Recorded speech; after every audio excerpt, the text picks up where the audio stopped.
सकता हूँ, ये तो तुमने अंदर देख ही लिया था, और कसम से तुम्हारे साथ तो मैं और भी अच्छे तरीके से करूँगा। कबीर अपने होंठों पर जबान फेर कर ऊपर से नीचे तक इसका जायजा लेते हुए कहता है। बेला ये सुनते ही और पीछे हो जाती है। इससे पता चलता है कि वो जिसे फरहान समझ रही थी वो तो कोई कबीर है। इसको कबीर से और डर लगने लगता है।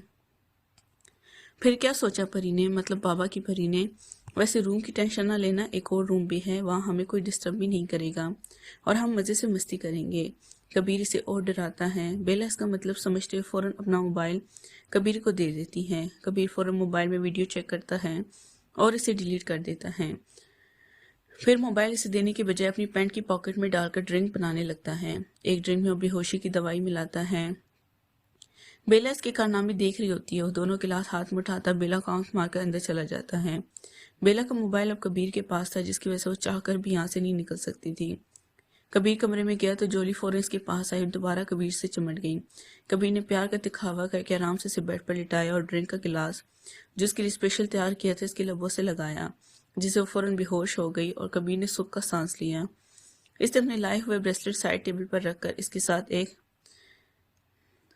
ग्लव्स रख दिया। वो बाहर आया तो उसने एक नज़र बेला की तरफ देखा और बाहर जाने लगा। ओह हेलो, एक्सक्यूज मी, मेरा मोबाइल। बेला की बाहर आवाज़ पर कबीर वहीं रुक गया और अपनी पॉकेट से उसका मोबाइल निकाला। ये रहा मोबाइल, लेना चाहती हो तो ले लो। बेला जैसी मोबाइल लेने लगी, कबीर अपना हाथ फौरन ऊपर कर लेता है, जिसकी वजह से बेला का चेहरा लाल हो जाता है।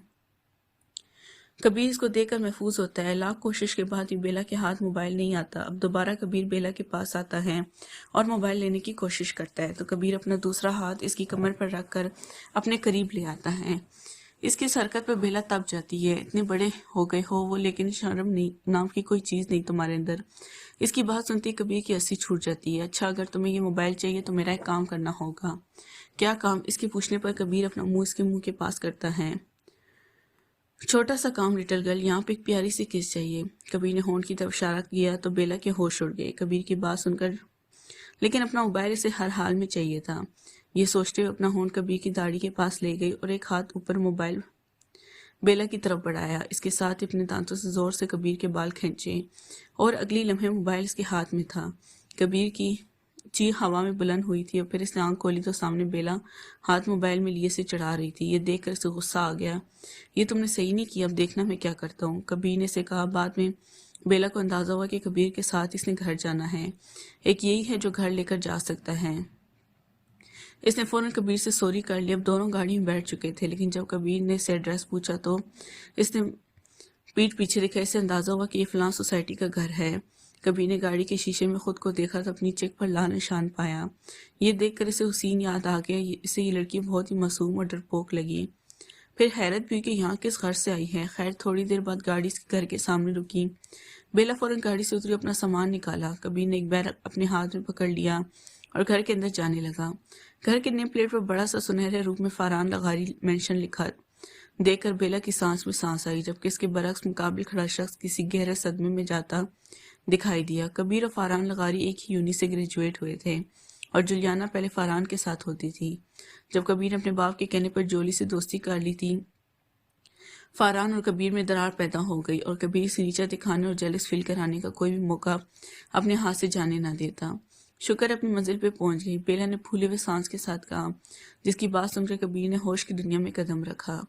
फरहान को जलाने के लिए बेला के पीछे आता है और जानबूझकर इसे पीछे की तरफ धकेलता है, जिससे बेला कमर के बल नीचे गिर जाती है। इंसान तमीज नहीं है तुम, हाय मेरी कमर। बेला गिरती चीखते चलाने लगी। एक तो तुम खुद गिरी हो और ऊपर से मुझे गालियां सुना रही हो, स्टूपिड गर्ल। यही सीख के आई हो पाकिस्तान से? कुछ दिन मेरे पास रहोगी ना तो सीधा कर दूंगा। तो मैं खैर आओ तुम्हारी मदद करूं। ये कहते हुए कबीर ने अपना हाथ आगे किया, लेकिन बेला ने झटक दिया। ऐसा करने से कबीर अपनी अना बीच में ले आया और फौरन इसे अपनी बाहों में भरकर अंदर की तरफ रवाना हो गया। जैसे ही वो अंदर दाखिल हुए, वो एक बहुत बड़ा हाल था, लेकिन अंधेरे की वजह से सही से दिखाई नहीं दे रहा था।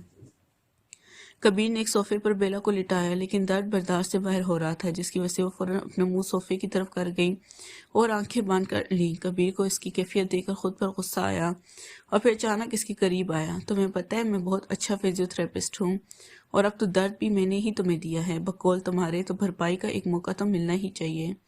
ये कहती इसकी कमर को टच करते और हाथ आगे पीछे फेरने लगता है। यहाँ इधर ही बेला से सकर इसे दर्द का बताती है। ठीक है, मुझे चेक करने दो। یہ کہتی کبیر اس کی شرٹ اوپر کرنے لگتا ہے، نہیں پلیز اوپر سے ٹریٹ کر دو۔ بیلا کبیر کے ہاتھ اپنے جسم پر محسوس کر کے فوراً بول اٹھی، نہیں میں اپنے پیشنٹ کو چیک کرنے کے لیے پوری گہرائی تک جانا پسند کرتا ہوں، تو ہمیں تھوڑا بہت برداشت کرنا پڑے گا تاکہ میں جلدی سے اپنا کام ختم کر کے یہاں سے جاؤں۔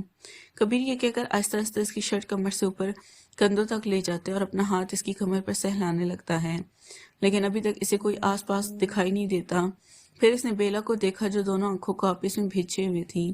ابھی وہ اسے جی بھر کر دیکھ نہ سکا تھا کہ اچانک اسے قدموں کی آواز سنائی دی۔ مطلب کبیر کو جس لمحے کا شدت سے انتظار تھا وہ آنکھ پہنچا تھا۔ کبیر جھٹ سے بیلا کی کمر کے قریب اپنا چہرہ لے گیا، تبھی اچانک کسی نے ہال کی ساری لائٹس آن کر دی جس سے پورے کا پورا گھر روشن ہو گیا۔ یہ کیا ہو رہا ہے؟ لغاری صاحب کی آواز جیسی ان دونوں کے کانوں میں پڑی تو فوراً صوفے سے اٹھ کھڑے ہوئے۔ بیلا جیسی لغاری صاحب سے ملنے آتی ہے تو ہاتھ کے اشارے سے اسے روک دیتے ہیں۔ خبردار جو تم نے ایک قدم بھی آگے بڑھایا۔ ان کی آواز میں اتنی گرج تھی کہ بیلا سہم کر پیچھے ہو گئی۔ ہیلو انکل، آئی ایم کبیر خان زادہ۔ کبیر اپنا ہاتھ آگے بڑھاتا ہے جب لغاری صاحب واپس چلے جاتے ہیں۔ کبیر اندر ہی اندر جشن منا رہا ہوتا ہے کیونکہ اس بار دوبارہ اس نے فرحان لغاری کو شکست دی تھی۔ اس کی نظر بیلا پر پڑتے ہی جو موٹے موٹے آنسو بہا کر رونے میں مگن تھی۔ سوری لٹل گرل، یہ کرنا بہت ضروری تھا لیکن تم نہیں سمجھو گی۔ کبیر اپنے دل میں بیلا سے افسوس کرتا ہے۔ اتنی دیر میں لغاری صاحب دوبارہ آتے ہوئے دکھائی دیتے ہیں اور اس بار ان کے ہاتھ میں ایک موبائل ہوتا ہے۔ ابھی تمہاری کرتوت بتاتا ہوں، تمہارے باپ کو یہ کہہ کر فوراً شاف صاحب کو کال ملاتے ہیں لیکن ان کا نمبر بند جا رہا تھا۔ چاچو دیکھیں آپ کو کوئی غلط فہمی ہوئی ہے، یہ ایک فزیو تھراپسٹ ہے جو کوئی بھی تو اب اس کے ساتھ ہی جاؤ گی جو اس گھر میں تمہارے ساتھ جیسے گن کو برداشت نہیں کر سکتا۔ ڈیڈ، لغاری صاحب ابھی کہہ رہے تھے کہ پیچھے سے فرحان کی آواز آتی ہے۔ کبیر اب الرٹ ہو جاتا ہے کیونکہ کہانی میں ٹوسٹ لانے کی باری کبیر کی تھی۔ فرحان جیسی کبیر کو دیکھتے ہوئے غصے کی وجہ سے اس کا رنگ لال ہو جاتا ہے۔ کبیر بڑے مزے سے اس خاندان کی لڑائی انجوائے کرتا ہے جو اس کی کروائی ہوئی تھی۔ کبیر فرحان کو جلانے کے لیے بیلا کے قریب چلا جاتا ہے۔ ڈیڈ، آپ شاید بھول رہے ہیں کہ بیلا میری منگیتر ہے، بہت جلد ہماری شادی ہونے والی ہے نا بیلا؟ فرحان بیلا کے پاس آتے ہو، سو سوری، سلام کرنا تو بھول ہی گیا۔ ہائے، میں فرحان لغاری، تمہارا ہونے والا شوہر، مطلب مجازی خدا۔ فرحان کبیر کو دیکھتے ہوئے دانت پیس کر بولتے ہیں، تم تو اور بھی زیادہ خوبصورت ہو گئی ہو۔ نیکسٹ پارٹ کے لیے چینل کو لائک سبسکرائب ضرور کریں۔